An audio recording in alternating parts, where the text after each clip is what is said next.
하나님 나라 백성인 하백 여러분, 하백의 성경 아카데미 오신 것을 환영합니다. 이 시간은 구약을 읽다 16강 시간입니다. 함께 나눌 주제는 신의 시대입니다.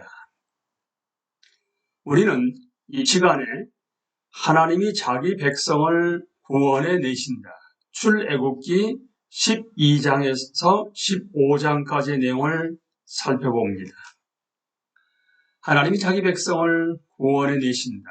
하나님은 죽음의 천사를 애굽 전역에 보내시기 전에 이스라엘 자손에게 흠 없는 어린 양을 드리라고 명령하십니다. 그들은 문에 어린 양의 피를 바르고 쓴 나물과 무교병과 함께 그 고기를 먹어야 했습니다. 바로 그날 밤 하나님은 애굽 온 땅을 치시고 애굽의 신을 심판하십니다. 하지만 그 문에 어린 양의 피가 있는 집은 넘어가셨습니다. 하나님은 다음과 같이 명령하시면서 너희는 이날을 기념하여 여호와의 절기를 삼아 영원한 규례로 대대에 지킬지니라. 6월절은 애굽에서 탈출한 것을 기억하는 축제로서 이 언약 공동체가 매년 가장 중요하게 지켜야 할 행사가 되었습니다. 이 축제를 통해서 이스라엘 백성은 자신들이 애굽의 노예 신분에서 구원받았음을 기념합니다. 사실 이스라엘의 세 가지 주요한 절기는 모두 출애굽을 전후한 사건들을 기억하는 것입니다. 6월절은 죽음의 천사가 이스라엘의 집을 넘어갔음을 기억하는 것이고, 오순절은 이후 시내산에서 율법을 주시는 사건과 관련이 있습니다. 장막절은 이스라엘 백성들이 애굽에서 탈출한 이후에 장막에서 지냈던 것을 기념하는 행사입니다. 구약에서 매년 6월절을 기념한 것은 하나님의 백성이 온 세상의 죄 때문에 드려진 우리의 6월절 어린 양 예수 그리스도를 깨닫도록 예비하는 것이었습니다. 예수님은 참으로 두 번째 출애굽을 인도하셔서 죄의 속박에서 벗어나게 하실 것입니다. 역사를 통한 하나님의 구속 계획이 이루어지는 이 순간 이스라엘 백성은 구원을 기다려야만 했습니다. 모세는 하나님의 백성에게 6월절 양을 준비하고 문에 피를 바를 것을 지시했습니다. 그들은 믿음으로 이렇게 해야 했습니다. 한밤중에 여호와 하나님은 애굽의 모든 장자를 치십니다. 하지만 문에 흠 없는 어린 양의 피가 있는 집은 모두 넘어가셨습니다. 마지막 재앙을 통해서 하나님은 애굽의 신들에 대해 심판을 거행하셨고 자신만이 주권자 여호와 하나님이심을 보이셨습니다. 바로의 집에도 죽음이 임했고 그는 모세와 아론을 밤중에 불러 백성을 데리고 떠나 너희 하나님께 예배하라고 말합니다. 이스라엘 자손은 발효되지도 않은 반죽과 애굽인들에게서 취한 금과 은을 챙겨 급하게 떠납니다. 그렇게 이스라엘 자손은 여러 족속과 함께 애굽을 떠나 하나님의 임재가 계신 구름 기둥의 인도를 따라갔습니다. 아브라함 시대에서 봤듯이 여호와 하나님은 이 땅의 모든 족속을 지켜보시는 분이십니다. 따라서 출애굽기 12장 38절의 말씀은 매우 중요한 구절입니다. 왜냐하게 되면 하나님이 손을 뻗어 자기 백성을 구원하실 때 아브라함의 후손뿐만 아니라 많은 애굽인이 합류하여 이스라엘 민족이 되었기 때문입니다. 구원 활동은 하나님의 계획과 목적의 핵심입니다. 바로 이스라엘 자손이 떠났다는 소식을 듣자 마음을 바꾸어 군대를 보내서 그 백성을 추격하게 합니다. 이스라엘 자손은 애굽 사람들이 오는 것을 보고 겁에 질려 버립니다. 그들은 심지어 모세에게 애굽에 남는 편이 낫겠다고 말하기까지 합니다. 하지만 모세는 하나님이 구원하시기 때문에 두려워하지 말라고 말합니다. 하나님은 그들 가운데 강력한 전사가 되셔서 그들 대신 싸우실 것입니다. 모세는 백성에게 강력하게 선포합니다. 너희는 두려워하지 말고 가만히 서서 여호와께서 오늘 너희를 위하여 행하시는 구원을 보라. 여호와가 여러 민족과 그들의 신에 대하여 주권적인 능력을 보이실 때 애굽 사람들은 여호와가 하나님이시란 사실을 알게 될 것입니다. 이스라엘 자손이 홍해, 히브리어로는 갈대 바다라고 합니다. 홍해에 이르렀을 때 모세는 손을 펼쳐 물을 가릅니다. 이스라엘 자손은 믿음으로 양편에 가득한 물 사이를 지나 마른 땅을 건너갔습니다. 애굽 사람들이 그들을 추격하자 모세가 다시 바다에 손을 뻗었고 물이 제자리로 되돌아와 애굽 사람들을 덮칩니다. 이스라엘 자손은 일어난 모든 일을 보고 여호와와 그의 종 모세를 믿게 되었습니다. 그리고 이스라엘 자손은 그들을 적에게서 구원하신 여호와께 노래를 부르기 시작합니다. 그들은 여호와 안에서 즐거워합니다. 여호와가 높고 영화로우시며 말과 그 탄자를 바다에 던지셨기 때문이었습니다. 하나님은 전사가 되셔서 자기 백성의 구원을 이루셨습니다. 하나님이 이 땅에서 영원 무궁히 다스리실 것입니다. 그리고 이 일은 출애굽 사건으로 알려지게 되었습니다.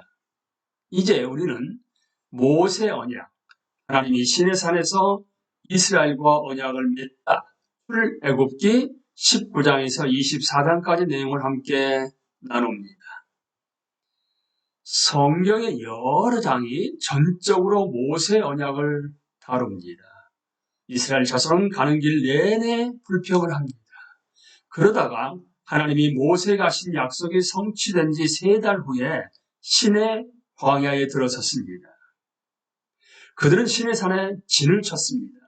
이곳에서 하나님은 출애굽기와 레위기에 기록된 십계명 및 그 외의 많은 율법들을 주십니다. 이스라엘 자손은 1년 넘게 시내에 머무릅니다. 따라서 출애굽기, 레위기, 민수기 1장에서 9장에서 기록된 사건은 모두 시내에서 있었던 일입니다. 이스라엘 자손이 시내에 도착하자 하나님은 모세에게 그 백성에게 다음과 같이 전하라고 명하십니다. 세계가 다 내게 속하였나니 너희가 내 말을 잘 듣고 내 언약을 지키면 너희는 모든 민족 중에서 내 소유가 되겠고 너희가 내게 대하여 제사장 나라가 되며 거룩한 백성이 되리라. 백성들은 이 말을 듣고 다음과 같이 함께 말하며 화답했습니다. 여호와께서 명령하신 대로 우리가 다 행하리이다. 하나님의 백성은 다른 민족들과 구별된 존재가 되어야 했습니다. 그들은 거룩하신 하나님과 언약 관계에 있었기 때문입니다. 그렇기 때문에 레위기에 나오는 율법은 거룩함과 관련된 법규들을 매우 상세하게 설명합니다. 십계명의 중요성에 대해 중심성에 대해서 나눕니다. 하나님은 시내산에서 모세에게 십계명을 주셨습니다. 고대에 맺은 조약을 보면 보통 왕은 조약의 서문에 자신이 누구인지를 밝히고 자기 백성을 위해서 베푼 자애로운 행위를 드러냅니다. 이를 역사적 서언이라고 합니다. 마찬가지로 하나님은 언약의 조항들을 제시하시기에 앞서 자신이 누구인지를 밝히며 다음과 같이 말씀하십니다. 나는 너를 애굽 땅 종 되었던 집에서 인도하여 낸 내 하나님 여호와니라. 따라서 하나님은 이미 자신이 누구인지 알고 있는 자들에게 명령을 내리신 것입니다. 그는 이스라엘 백성의 하나님 여호와이시며 그들을 애굽에서 인도하여 되신 분이십니다. 이제 이러한 관계를 기초로 하여 하나님은 고대 조약을 맺던 방식을 따라 계약 백성이 순종해야 할 십계명을 주십니다. 출애굽기 20장의 십계명을 아직 읽어보지 않으셨다게 되면 꼭 읽어보시기 바랍니다. 십계명은 전체 구약 성경의 근간이며 하나님의 성품을 드러내면 물론 언약 관계 안에서 하나님의 백성이 어떻게 살아야 할지에 대해 규정하는 기본적인 도덕적 뼈대가 됩니다. 하나님은 두 돌판에 십계명을 기록하여 모세에게 주셨는데 이는 십계명의 언약 공동체에게 얼마나 중요한지를 보여주는 것입니다. 각 명령마다 그 대상은 단수형인 너로 되어 있는데 이는 언약 공동체의 구성원은 하나도 빠짐없이 하나님의 법을 지켜야 한다는 사실을 강조하는 것입니다. 토라, 그러니까 성경 처음 5권을 말하는 용어로서 법, 가르침에 해당하는 히브리어 단어가 바로 토라입니다. 토라 내내 다른 율법과 규례들도 많이 주어졌지만 이 십계명이야말로 모세 언약의 정수라고 말할 수 있습니다. 율법을 아우르는 두 가지 원리는 하나님의 사랑과 이웃 사랑이며 그 중에서도 중요한 것은 참되신 한 분 하나님에 대한 사랑입니다. 모세 언약에 있는 다른 모든 법들은 이 두 명령이 외적으로 발현된 것이라고 할 수 있습니다. 모세의 법은 다른 어떤 법보다 탁월하고 공의롭다고 여겨집니다. 후에 모세는 광야 세대에게 말합니다. 너희는 지켜 행하라. 이것이 여러 민족 앞에서 너희의 지혜요 너희의 지식 있는 백성이로다 하리라. 우리 하나님 여호와께서 우리가 그에게 기도할 때마다 우리에게 가까이 하심과 같이 그 신이 가까이 함을 얻은 큰 나라가 어디 있느냐. 오늘 내가 너에게 선포하는 이 율법과 같이 그 규례와 법도가 공의로운 큰 나라가 어디 있느냐. 신명기 4장 6절에서 8절 말씀입니다. 여호와 하나님 외에 다른 신을 섬기지 말라. 십계명은 율법의 내용을 요약한 것으로서 의로우시고 거룩하신 여호와 하나님의 성품을 드러냅니다. 또한 십계명은 내가 거룩하니 너희도 몸을 구별하여 거룩하게 하도록 부르심을 받은 언약 백성의 의무를 분명하게 규정합니다. 하나님은 내 영광을 주의 민족에게 드러내게 하시려고 이스라엘 백성을 지으셨는데 바로 모세 법이 이 민족의 특징을 규정하는 것입니다.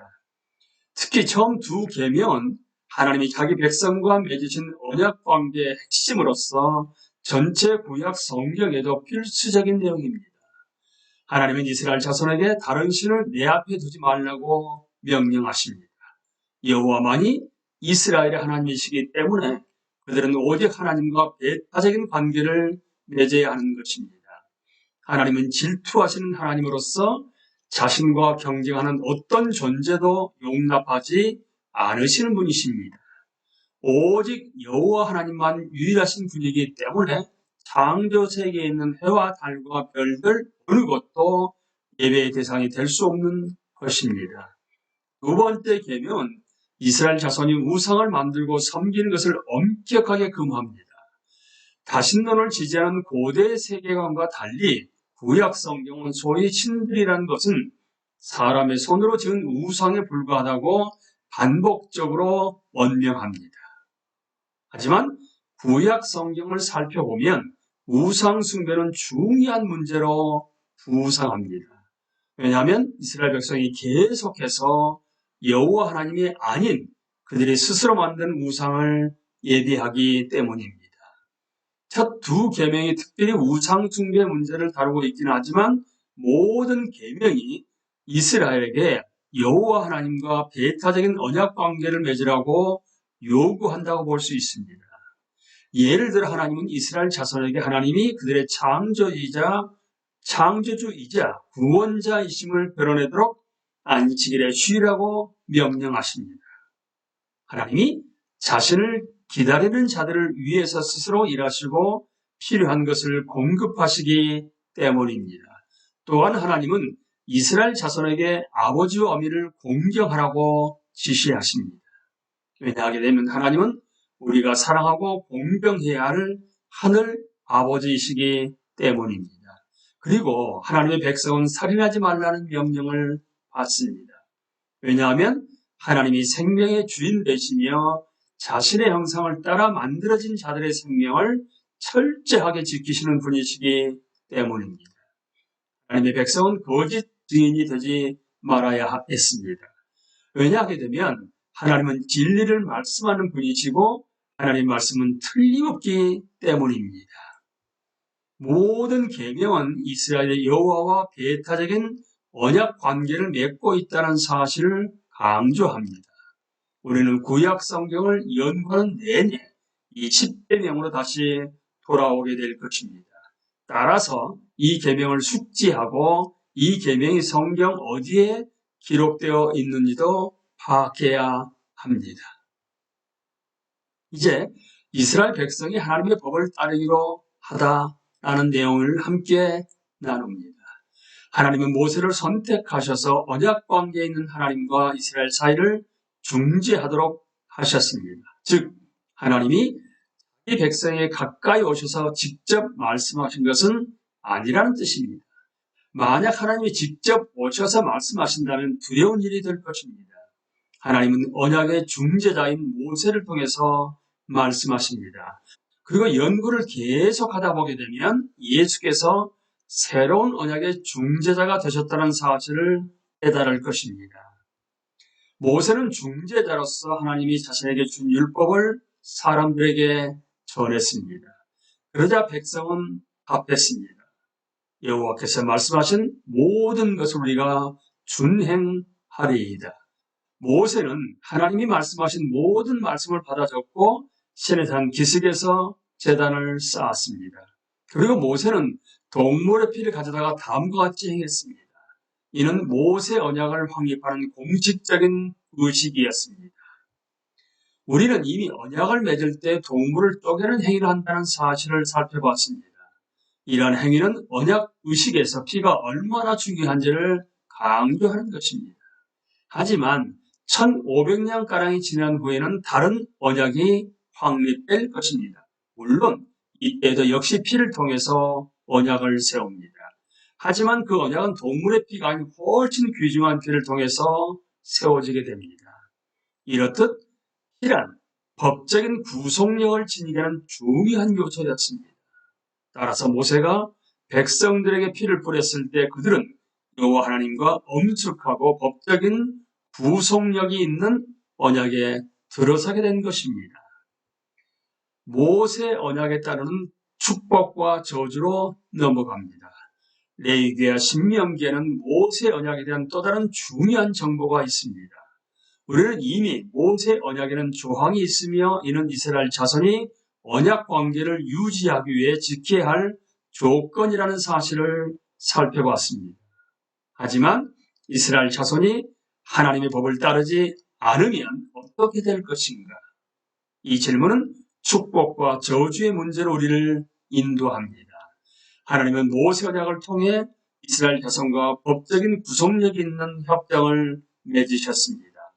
그래서 그들이 법을 따르면 복을 주시고 법을 따르지 않으면 저주를 내리기로 하십니다. 이는 이스라엘에 대한 하나님의 축복은 그들이 하나님의 법에 순종하는 데 여부에 달려있다는 사실을 강조합니다. 그리고 이스라엘 자손은 이러한 언약에 합의했습니다. 이는 그들이 헌신하겠다고 약속하는 말에 드러납니다. 여호와께서 말씀하신 모든 것을 우리가 준행하리이다. 하지만 하나님은 이스라엘 자손이 하나님의 명령과 규례를 행하지 않으면 그들에게 저주를 내리시겠다고 하십니다. 모세 언약에 따르는 축복과 저주는 레위기 26장과 신명기 11장 및 27장에서 29장에 기록되어 있습니다. 이 내용은 전체 성경의 구속 이야기의 기본이 됩니다. 레위기 26장을 펴서 읽어보십시오. 모세는 백성에게 우상을 만들지 말고 어떤 형상도 세우지 말라고 하십니다. 그리고 그들은 안식일을 지키고 하나님의 성소를 경외해야 했습니다. 그런데 그 뒤에 다음과 같은 조건이 따릅니다. 하나님은 말씀하십니다. 너희가 내 규례와 계명을 준행하면 이후 이스라엘이 하나님의 법을 순종할 때 그들에게 주실 축복의 목록이 나옵니다. 그 내용은 철에 따라 내리는 비, 땅의 안전, 원수에 대한 승리, 풍족한 산물, 하나님의 임재와 같은 것들이 있습니다. 이는 이스라엘 자손이 하나님께 순종할 때 하나님이 그들에게 주실 축복들입니다. 그렇지만 이스라엘 자손이 하나님 법에 순종하지 않을 경우에 대해서도 다음과 같은 경고의 말씀이 나타납니다. 그러나 너희가 내게 청종하지 아니하여 이 모든 명령을 준행하지 아니하며 내 규례를 멸시하며 마음에 내 법들을 싫어하여 내 모든 계명을 준행하지 아니하며 내 언약을 배반할진대 내가 이같이 너희에게 행하리니. 레위기 26장 4절에서 16절 말씀입니다. 그리고 저주의 목록이 나옵니다.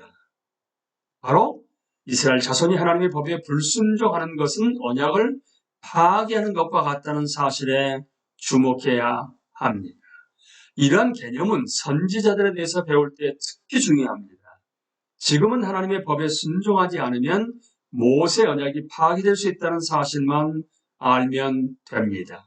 그런데 저주의 목록이 축복의 목록보다 훨씬 깁니다. 저주의 목록을 더 길게 제시하는 것은 이스라엘 자손에게 엄숙하게 경고하여 하나님께 순종하지 않을 때 나타날 일을 정확하게 인식시키는 의도라고 말할 수 있습니다. 그 전체 말씀을 읽어보시기를 권합니다. 저주에는 다양한 벌이 있습니다. 대적에게 패하는 것, 비가 내리지 않는 것, 땅이 소산을 내지 않는 것, 들짐승이 그들의 자녀를 물어 죽이는 것, 부모가 굶주려 자녀를 먹는 것, 민족 중에 흩어지는 것, 땅이 황무하게 되는 것을 포함하여 목록은 계속 이어집니다. 이는 이스라엘 자손이 하나님께 순종하지 않을 때 하나님이 그들을 어떻게 벌하실지를 보여주는 것입니다. 하지만 희망이 있습니다. 그들이 원수의 땅에 있을 때에도 지은 죄를 고백하면 하나님은 아브라함과 이삭과 야곱과 맺은 언약을 기억하신다는 것입니다. 하나님이 족장들과 맺은 언약을 기억하신다는 것은 하나님은 반드시 약속을 지키신다는 사실을 강조합니다. 그렇기 때문에 그 백성이 하나님의 율법을 지키지 못한 바가 있어 하나님이 이미 아브라함에게 하셨던 약속이 무효화되는 것은 아닙니다. 우리는 후에 레위기 26장의 이 중요한 구절로 돌아올 것입니다. 우리는 신의 시대의 네 번째 보이는 모세 언약, 하나님이 신의 산에서 이스라엘과 언약을 맺다의 중간 부분까지 함께 나누었습니다. 감사합니다.